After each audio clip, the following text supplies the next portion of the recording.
right there on top of the moon. We could sit and do nothing. I wish we were bold to just fly. বছর ঘুরতেই ঈদ আসে, আবার ঈদটা চলেও যায়। কেমন করে যেন আমরা অনুভব করে উঠতেই পারি না। আমরা যারা বাসায় থাকি বা রান্নাবান্না করি কিংবা বাইরে যাই, সব কিছু মিলিয়ে ঈদের দিনটা একটু অন্যরকম থাকে, তাই না? সবার যে রেগুলার নিয়ম কানুন বা রেগুলার যে লাইফস্টাইল, সেটা থেকে অনেকটাই আলাদা থাকে। বাসায় ঘর গোছানো, মজার মজার রান্নাবান্না করা, পরিবার পরিজনের খোঁজ নেওয়া, বন্ধুবান্ধব, সমাজের মানুষের সাথে একটা সুসম্পর্ক বজায় রাখা বা তাদের কুশলাতে জিজ্ঞেস করা, তাদেরকে ঈদ মোবারক জানানো, সব কিছু মিলিয়ে ঈদের দিনটা কিন্তু আসলে আমরা ওইভাবে উদযাপন করতেই পারি না।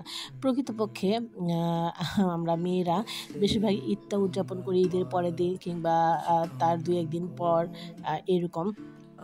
তো আজকে একটা ব্লগ যে শেয়ার করতে যাচ্ছি, এই ব্লগটা হচ্ছে ঈদের দিনই। আমরা যেহেতু হাজব্যান্ড ওয়াইফ দুইজন মাত্র মানুষ, আমরা ব্যস্ততাই কেটেছে, রান্নাবান্না, ঘর গোছানো, মানুষের সাথে যোগাযোগ করা। তো কি করব, তেমন কোথাও যাওয়া হয়নি। আর আমি পার্সোনালি খুবই অসুস্থ। রোজার মাসটা পুরোটা মাসে আমি একটু অসুস্থ ছিলাম, বলা যায় যে ডক্টরের ট্রিটমেন্টেই ছিলাম। তো সব কিছু মিলিয়ে মানসিক এবং শারীরিক দুই দিক থেকে একটু অসুস্থই বলা চলে। খুব একটা যে কর্ম উদ্দীপনা বা কর্ম উদ্দীপক যে মানুষের মন মানসিকতা থাকে ওইরকম নেই, অনেকটাই ক্লান্ত, অনেকটাই শ্রান্ত। তারপরেও বললাম যে হাজব্যান্ডকে চলো একটু বাইরে ঘুরে আসি, কারণ ঈদটাকে এইভাবে কাটাতে দেওয়া যায় না, চলো একটু দুজনে মিলে একটু বাইরে সামনে কোথাও ঘুরে আসি। তো বাসার কাছেই হচ্ছে দ্য প্লাজা সেন্ট্রাল, এখানে একটা ফুড কোর্ট আছে, এলিফ্যান্ট রোড।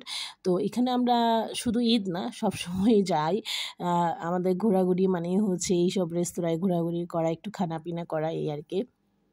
তো বাইরের খাবার কিন্তু খাওয়া একদমই নিষেধ। তারপরও হালকা পাতলা যেগুলো আসলে খুব একটা শরীরের জন্য হার্মফুল না।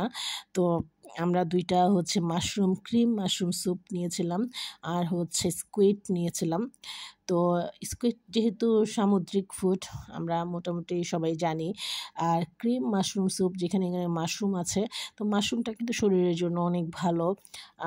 হরমোনাল ইমব্যালেন্স যাদের আছে তারা মাশরুম খেলে তাদের জন্য অনেক ভালো। মাশরুমে অনেক বিভিন্ন ধরনের ভিটামিন উপাদান আছে। তারপর হচ্ছে স্কুইড। আর এই যে দ্য সিক্রেট রেসিপি, এই রেস্তোরাঁর যে খাবারগুলো, বিভিন্ন খাবার যে ওদের যে মেনুটা আছে, তো এই মেনু কার্ডটা আমি একটু নাড়াচাড়া করছিলাম, এখানকার দামগুলো দেখছিলাম, খাবারগুলো দেখছিলাম, আর ভাবছিলাম আপনাদের সঙ্গে একটু শেয়ার করি। দেখা যায় যে আমরা অনেক ধরনের রেস্তোরাঁতেই যাই, রেস্তোরাঁর ডেকোরেশন, ফুড কোয়ালিটি, ওদের স্টাফ সার্ভিস, সব কিছু মিলিয়ে রেস্তোরাঁটা যখন ক্লায়েন্টকে স্যাটিসফাইড করতে পারে, তখনই কিন্তু ওই রেস্তোরাঁটা এস্টাবলিশ হয় এবং লং লাস্টিং হয়।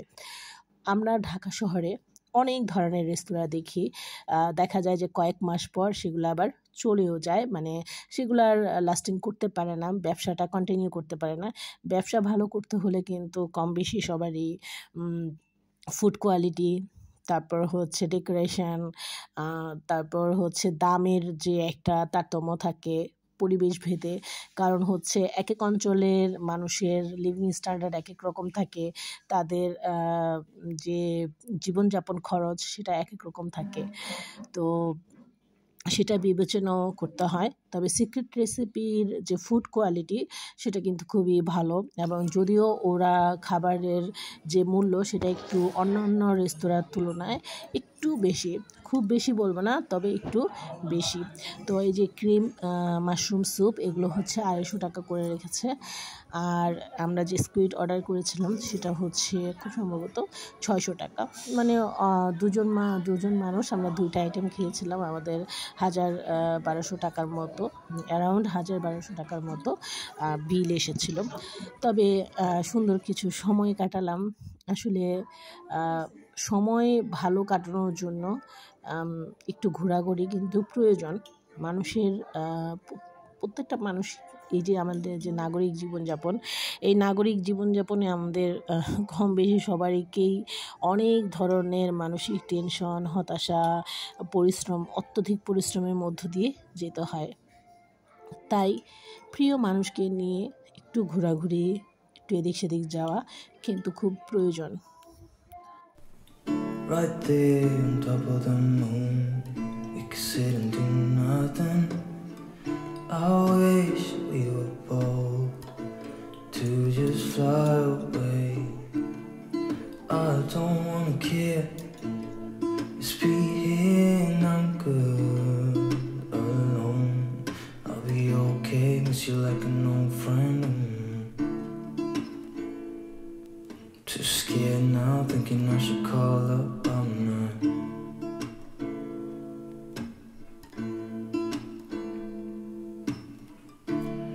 I think it's hard how we elephant রোডের সিক্রেট রেসিপির এই দুইটা খাবার আমার কাছে খুবই ভালো লাগে। আমরা প্রায় শুধুমাত্র এই দুইটা খাবার খাওয়ার জন্যই সিক্রেট রেসিপিতে যাই। আর কি বলবো, ওদের যে ক্রিম মাশরুম স্যুপটা আছে, এটা ওদের খুব বেশি ঘন হয় না, আবার খুব বেশি যে পাতলা হয় তা না, একেবারে আমার কাছে মনে হয় যে পারফেক্ট একটা ক্রিম মাশরুম স্যুপ। আমরা অনেক জায়গায় খাই, কিন্তু সব জায়গায় কিন্তু স্যুপের যে একটা কোয়ালিটি এবং কোয়ান্টিটি, এটার যে একটা থিকনেস, এটার যে একটা ফ্লেভার, তারপরে যে পারফেক্ট যে উপকরণ ব্যবহার করা, এগুলো আসলে সবাই পারে না, সব জায়গায় কুক একরকম হয় না। আমার কাছে ভালো লাগে। আর ওই যে প্রথমেই তো বললাম যে ওদের প্রত্যেকটা খাবারের একটু দাম বেশি। তারপর হচ্ছে এই তো স্কুইড ফ্রাইটাও আমার কাছে খুবই ভালো লাগে। আর এটার সাথে ওদের ফ্রেঞ্চ ফ্রাই দিয়েছিল, সেটার সাথে একটা ইয়ে যে ছিল আর কি, সস টাইপের। তো আমরা ফ্রেঞ্চ ফ্রাই আর হচ্ছে স্কুইড খেলাম। তবে একটা জিনিস বলে রাখি, খাবারগুলো কিন্তু শরীরের জন্য যে খুব একটা ভালো তা কিন্তু নয়। বাংলাদেশের কোনো রেস্তোরাঁয় খাবার, মানে রেগুলার রেস্তোরাঁয় খাওয়াটা আসলে উচিত না। তারপরেও এই যে মনের সুখের জন্য কিংবা ভালো লাগছে না, আমরা একটু বাইরে যাই, বাইরে ঘোরাঘুরি করতে করতে আমরা বাইরের খাবার খাই। আমরা জানি যে খাবারগুলো আমাদের খাওয়া উচিত না, তারপরেও খাচ্ছি। তবে স্কুইড আর হচ্ছে মাশরুম দুটো কিন্তু স্বাস্থ্যের জন্য ভালো। তো লোভনীয় খাবার দাবার দেখতে তো ভালোই লাগে, কিন্তু বর্তমানে দেখা যায় যে বাংলাদেশে হোক কিংবা সারা পৃথিবীর বিভিন্ন উন্নত দেশের কথাই বলি না কেন, সব দেশেই এখন হরমোনাল ইমব্যালেন্স, শরীরে বিভিন্ন ধরনের হরমোন থাকে। এই হরমোনের যে ঘাটতি বাড়তি, এই বিষয়গুলো খুবই কাজ করে। কারণ হচ্ছে দেখা যাচ্ছে যে কিছু কিছু হরমোন বেড়ে যায়, কিছু কিছু হরমোন কমে যায়। এইগুলোর মেইন কারণ হচ্ছে মানসিক স্ট্রেস, আর একটা হচ্ছে এই যে তেলে ভাজা ডিপ ফ্রাই খাবার খাওয়া, তারপর হচ্ছে ভালো জীবনযাপন না করতে পারা। তবে আমাদের সবারই হয়তো একটু নিয়ন্ত্রণ করা উচিত। সবার আগে আমার নিজের নিয়ন্ত্রণ করা উচিত। ওই যে বললাম না যে জীবনযাপনটা এত বেশি আমাদের লাইফে এক্সস্টেড, এত বেশি ফাস্ট, এত বেশি ক্লান্তিকর যে আমরা আসলে একটা সুস্থ হেলদি জীবনযাপন করতে অনেক সময় ব্যর্থ হই। তারপরেও আমাদের জীবন চালিয়ে নিতে হয়। তো রেস্তোরাঁয় যাব না কেন, অবশ্যই রেস্তোরাঁয় আমরা সবাই কম বেশি যাব, কিন্তু চেষ্টা করব খাবারের যে পরিমাণ সেটা যেন একটু কম হয় আর একটু কোয়ালিটিফুল খাবার হয়, যাতে আমরা নিজেদেরকে একটু নিয়ন্ত্রণ করতে পারি, সেই সাথে আমাদের রোগগুলো যাতে না বাড়ে। সব কিছু মিলিয়ে আমরা যেন আমাদের মুখের রুচি সেটাও যেন খেয়াল থাকে। তো রেস্তোরাঁ থেকে বের হয়ে আমাদের কিছু কেনাকাটা করতে হবে। পাশেই হচ্ছে মিনা বাজার, আর এই সিক্রেট রেসিপিতে অনেক ধরনের কেকও সেল করা হয়ে থাকে। তো সেই কেকগুলো দেখছিলাম। তো পাশেই হচ্ছে মিনা বাজার। আমরা মিনা বাজারে গিয়ে টুকটাক কিছু ঈদের পরে তো আমাদের রান্নাবান্না আছে, খাবার দাবারের ব্যবস্থা করতে হবে, তাই একটু বাজার করতে হবে। তো আমরা মিনা বাজারের দিকে যাচ্ছিলাম। আর ঈদের সময় পুরো ঢাকা শহরটা একদম ফাঁকা হয়ে যায়। আমরা এ থেকে বুঝতে পারি মানুষ কিন্তু আসলে ঢাকায় বসবাস করে জীবন ও জীবিকার জন্য। তাই ঈদ সহ যে কোনো বড় ছুটি পেলেই সবাই তার প্রাণের মাটিতে ফিরে যায়, আপনজনদের কাছে ফিরে যায়। আর এই শহর যে আপন নয়, এই ধরনের বড় বড় ফেস্টিভ্যাল এলেই তখন বোঝা যায় যে পুরো বাংলাদেশের প্রত্যেকটা মানুষই জীবন ও জীবিকার জন্য মেট্রো শহর ঢাকায় বসবাস করে। তো ভুতুড়ে শহর একটু উপভোগ করছিলাম। তো এই ছিল আমার আজকের ব্লগ। সবাই অনেক ভালো থাকবেন, আর ঈদে বাসায় ফিরবেন বা ঢাকায় ফিরবেন, যেখানেই ফিরেন নিরাপদে ফিরবেন। Thanks for watching my channel. Stay safe and good bye.